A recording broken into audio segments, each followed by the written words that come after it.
हारणार हारणार हारणार।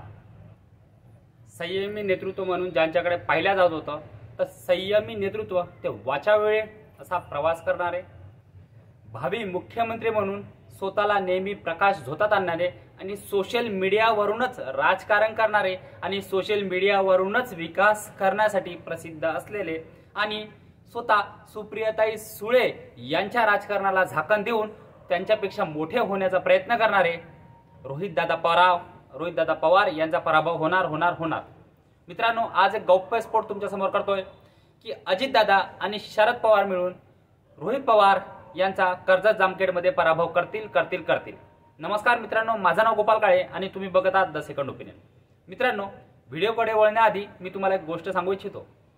मित्रांनो, एका कॉलेजमध्ये दोन स्टुडंट्स येतात आणि त्या स्टुडंट्सचं नाव सारखं असतं, राजू पाटील।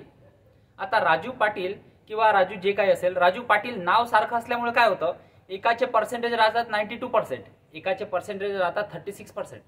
पण हा 36 वाला पर्सेंटेज वाला मुलगा एका बलाढ्य आणि समृद्ध घराचा असतो आणि बिघडलेला सुद्धा असतो। हा 92% वाला मुलगा एक होतकरू असतो, एक मिडल क्लास मधून येतो, पण होतकरू असतो, अभ्यासू असतो, सुशिक्षित असतो आणि इथिकल सुद्धा असतो।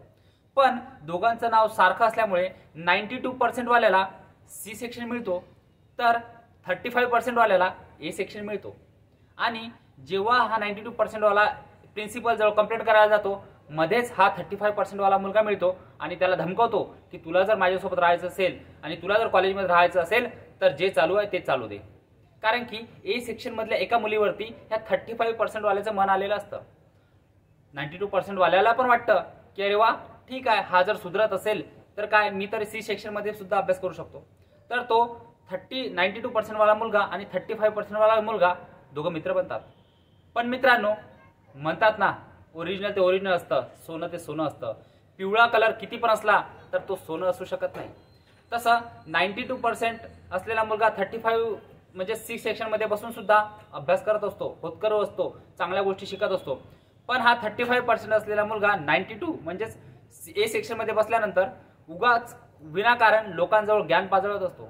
लोकांसमोर त्याची एक रिस्पेक्ट राहते की हा 92% घेऊन आलेला आहे, पण ज्ञान पाजण्याची सवय, ज्या टॉपिक वरती माहिती नसून सुद्धा त्या टॉपिक वरती विश्लेषण करणे, म्हणजे माहिती देणे लोकांना। आणि जी गर्लफ्रेंड त्याची ती ए सेक्शन मध्ये त्याची प्रियसी असते, तिच्या समोर हा परत त्याच्या ज्ञान हा वाचळत असतो, म्हणजे त्याचं ज्ञान हा पाजळत असतो। पण जेव्हा परत एकदा एक्झाम होते तर हा 92% वाला मुलगा म्हणजेच जो सी सेक्शन मध्ये बसलेला असतो तो चांगल्या मार्काने पास होतो, तर हा ए सेक्शन मध्ये बसलेला 35% वाला मुलगा फेल होतो। मित्रांनो, रोहित पवारांची गत सुद्धा अशीच आहे। जेव्हा परीक्षेची वेळ होईल तेव्हा हा कर्जत जामखेडमध्ये बसलेला अजितदादा पवारांनी ज्याला निवडून आणण्यासाठी रात्र म्हणजे दिवस रात्र मेहनत केली, तो रोहित पवार जेव्हा ज्ञान पाजळतो, तुम्ही तो शो ऐकला असेल की मोदींना फोन लावून म्हणतो, मोदीजी रोहित पवार नाम तो सुना होगा। अरे कोण तू, पहिल्यांदा आमदार बनलास राजा, काय कमावलं तू, असं काय काम केलं की ॲग्रो इंडस्ट्रीज एवढी मोठी निर्माण केली आणि हजारो करोडची मालिका आहेत, नाही ना? पण वाचाळवीर त्यालाच म्हणतात। मित्रांनो, आज कर्जत जामखेडबद्दल आपण बोलू की कर्जत जामखेडमध्ये अजितदादा पवार आणि शरद पवार मिळून कशा प्रकारे रोहितदादांचा गेम करतील आणि रोहितदादा कसे पराभूत होतील। मित्रांनो, या व्हिडिओकडे वळण्याआधी प्लीज माझ्या चॅनलला लाईक, शेअर आणि सबस्क्राईब करा, याची तुम्हाला परत एकदा रिक्वेस्ट करतो मी। तुमचा सपोर्ट थोडा कमी होतोय, प्लीज। नवीन चॅनल आहे आणि ग्रोथसाठी तुमची आवश्यकता सुद्धा आहे आणि मी मनातून विश्लेषण करण्याचा प्रयत्न करतो। तो कदाचित तुम्हाला आवडत असेल किंवा तुमचं काही भिन्न मतही असू शकतं, तर ते मत तुम्ही कमेंट बॉक्समध्ये पण कळू शकता। पण प्लीज चॅनलला लाईक, शेअर आणि सबस्क्राईब करा आणि सपोर्ट करत राहा। तर मित्रांनो, रोहित पवार, कर्जत जामखेड हा बीजेपीचा बालेकिल्ला। गेल्या 25 वर्षापासून म्हणजेच 1995 ते 2014 पर्यंत सलग बीजेपीने हा मतदारसंघ राखला। राम शिंदे तिथून गेल्या 2 टर्मचे आमदार आहेत। पण ह्या 25 वर्ष बीजेपीच्या बालेकिल्ल्याला बारामतीमधून येऊन रोहित पवार यांनी सुरुंग लावला आणि रोहित पवार विरुद्ध राम शिंदे 2019ची निवडणुकीमध्ये लढत झाली। त्या निवडणुकीमध्ये राम शिंदे यांनी 92,477 मतं, तर रोहितदादा पवार यांनी 1,35,824 मतं घेतले आणि तब्बल 43,347 मतांनी राम शिंदे यांचा पराभव केला।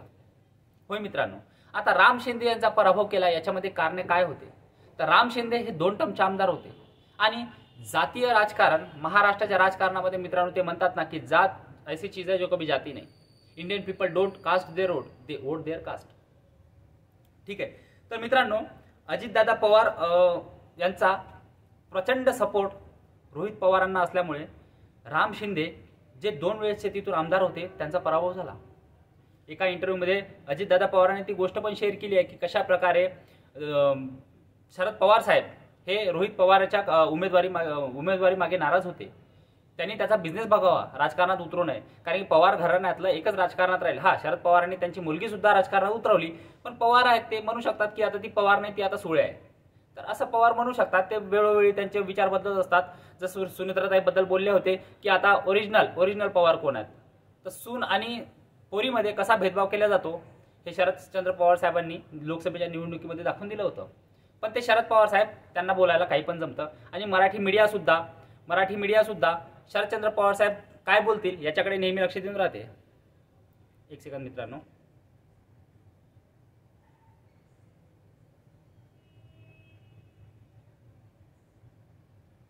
याच्याकडे लक्ष देऊन राहते.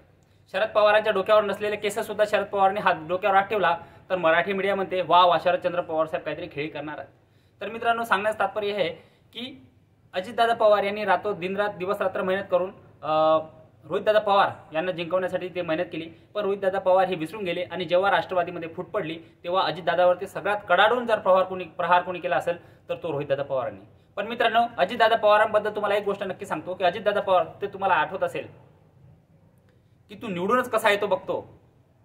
शिवतारे बापू आठवतात ना, तू निवडूनच कसा येतो ते बघतोच मी आता. आणि अजितदादा पवारांनी त्यांचा शब्द राखला आणि अजितदादा पवारांनी शिवतारे यांचा पराभव करून दाखवला.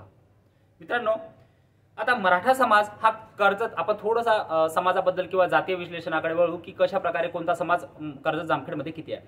तर मित्रांनो कर्जतमध्ये जवळपास 33% मराठा समाज आहे आणि त्या खालोखाल माळी आणि धनगर समाज यांची सुद्धा चांगल्या मोठ्या प्रमाणावरती पॉप्युलेशन तिथे आहे. त्यामुळे 2 टर्म किंवा याच्या आधी बीजेपीचा तो बालेकिल्ला राहिला आहे. कारण की माधव माळी धनगर बंजारी हे समीकरण बीजेपीच्या मोठ्या प्रमाणावरती मागं असल्यामुळे बीजेपीला ह्या मतदारसंघामध्ये नेहमीच फायदा भेटला आहे.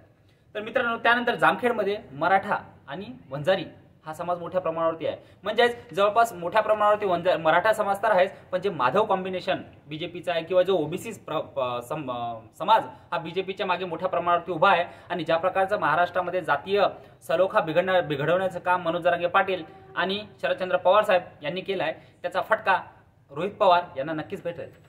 दुसरं कारण म्हणजे आता आपण कारण डिस्कस करतोय तर दुसरं कारण म्हणजे अजितदादा पवार यांचा असलेला रोष. अजितदादा पवारवरती व्यक्तिगत टीका असेल, अजितदादा पवारांच्या धोरणावरती टीका असेल, ह्या टीका करून रोहित पवारांनी अजितदादा पवारांचा रोष ओढून घेतला आहे. मित्रांनो अजितदादा पवारांचा कर्जत जामखेडमध्ये असलेला दांडगा संपर्क, कार्यकर्त्यांची असलेली मोठी टोळी, मोठी फौज आणि अंबालिका साखर कारखाना आणि त्याच्याशी जुळले असलेले हजारो मेंबर्स हे अजितदादा पवारांची ताकद आहे. मित्रांनो हजारो लोक या कारखान्याशी जोडले गेलेले आहे. शेतकऱ्यांचं हित अजितदादांनी या कारखान्याच्या माध्यमातून कितीतरी वेळ जपलेलं हे आपल्याला दिसतं. आणि 50% मतदान, 50%पेक्षा जास्त मतदान अजितदादा या मतदारसंघामध्ये ओढून घेऊ शकतात ही अजितदादा पवारांची ताकद आहे. दुसरी गोष्ट जात. 2019 मध्ये मराठा विरुद्ध ओबीसी असं राजकारण तिथे झालं आणि ओबीसी मतांमध्ये फूट पाडण्यामध्ये रोहित पवार हे सक्सेसफुल झाले. मराठा एक गठ्ठा मतदान, मुस्लिम जे काही असेल ते एक गठ्ठा मतदान आणि बाकीच्या कास्टचं मतदान त्याच्या विरुद्ध राम शिंदे उभे होते. तर राम शिंदे यांच्या जे ओबीसी मतदान यांना मिळतं त्याच्यामध्ये झालेल्या ध्रुवीकरणामुळे आणि अजितदादा पवार यांच्या चालाकीमुळे किंवा अजितदादा पवार यांच्या स्ट्रॅटेजीमुळे हा समाजमध्ये ध्रुवीकरण झालं आणि त्याचा फायदा रोहित पवार यांना मिळाला. पण ते ध्रुवीकरण आता होईल का तर याचे चान्सेस खूप कमी आहेत मित्रांनो. तिसरी गोष्ट, आता अजितदादा पवार हे स्वतः उमेदवार राहतील अशी गोष्ट घेतात. अजितदादा पवार असेल, पार्थ पवार असेल किंवा अजून कोणता मराठा कॅन्डिडेट असेल जो अजितदादा पवार यांनी रोहित पवारांना हरवण्यासाठी स्वतः स्ट्रॅटेजी आखली असं लक्षात येत आहे. आणि अशी गोष्ट सुद्धा होते. मी गौप्यस्फोट करणार आहे, तो गौप्यस्फोट तुम्हाला मी सांगणार सुद्धा आहे, पण त्याच्यासाठी थोडंसं अजून 2 मिनिटं वाट बघा. मित्रांनो राम शिंदे विधान परिषदेवरती गेले. राम शिंदे आता सध्या विधान परिषदेवरती आहे. त्यामुळे विखे विरुद्ध शिंदे हा जो आपण वैर आपल्याला राजकारणात माहिती आहे की विखे विरुद्ध शिंदे हे पटत नाही आणि विखे आणि शिंदे हे एकमेकांसाठी काम करत नाही हे लोकसभेमध्ये सुद्धा दिसलं. लोकसभेमध्ये तब्बल 95,000 मत सुजय विखे यांनी या मतदारसंघातून घेतले. तरी पण राम शिंदे हे मनातून विखेंच्या कामाला लागले नाही असा आरोप सुजय विखे यांनी केला.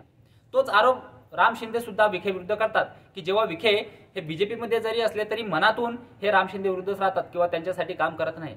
पण आता राम शिंदे हे विधान परिषदेवर गेल्यामुळे आता जर का तिथे दुसरा कॅन्डिडेट आला तर रोहित पवार यांचा पराभव करण्यासाठी विखे घराणं हे मनातून लागेल, तन मन धन त्याला म्हणतात ना, त्याच्यातून रोहित पवारांचा पराभव करण्यासाठी मागे लागेल.